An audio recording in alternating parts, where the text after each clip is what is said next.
Mediheli saa hälytyksen polkupyöräonnettomuuteen.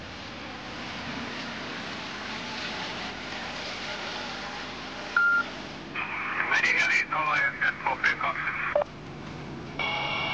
Mediheli kuulee. Katsotaan joku hyvä paikka, teille tullaan alas. Mitä on normikenttä? Kuulostaa hyvältä. Normikenttä. Voitetaan.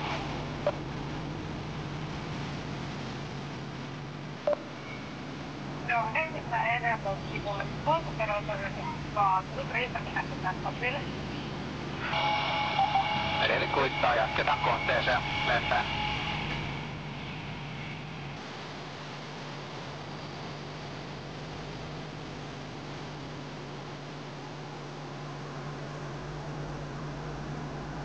Varmaan näet ja oikealla puolella bussivarikko ja siinä vieressä kurkikenttä, niin tien alla, jos sopii P2.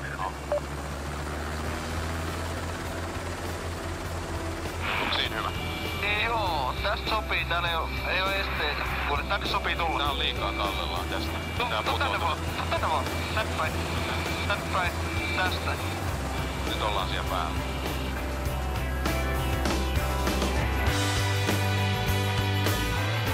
Helikopterin laskeutumispaikasta on vielä matkaa onnettomuuspaikalle ja paloauto kuljettaa Peterin perille kohteeseen. Tuli meille hälytyksen liikenneonnettomuus, korkean vaaran esitiedot.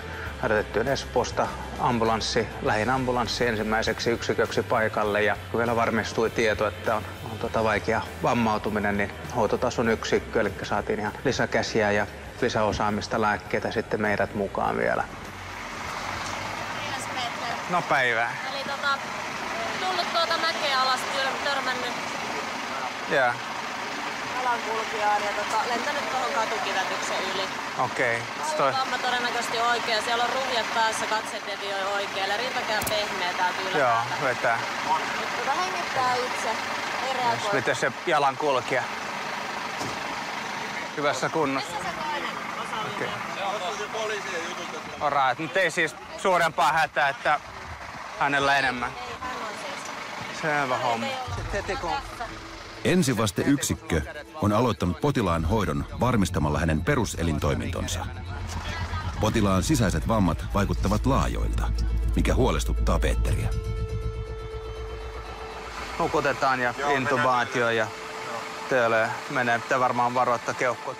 Tehtiin ihan samanlainen anestesia kuin käytännössä leikkaussalissa ja laittaa sitten intubaatioputki, eli keinoilmatie. Fentanyli on propofoli tulossa. Sä varmaan sen jälkeen soittelet töölööseen ja... Joo, täytyy ehkä... Joo, ilman muuta. Tässä on aikamoista mahdollisuutta, että tuossa lähtee kehittymään paineilmarintaa ja muuta iljettävää. Niin. Okei, fentanyyliä 0,2 milligrammaa. Kun potilas saa lääkehoitoa, paloesimies tulee kertomaan tapahtumien kulusta Peterille. Ei ole lentänyt yli, on kaatunut. Just. Eli osunut, jarruttanut pikkusen ja kaatunut. Okei.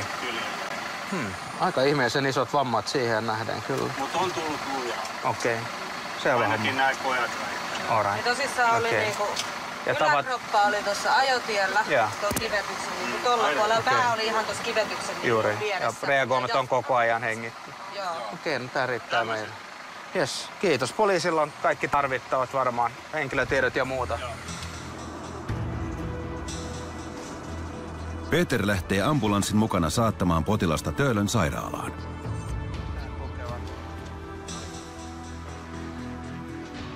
Potilas saadaan jatkohoitoon sairaalaan ja Medihelin miehistö palaa tukikohtaansa.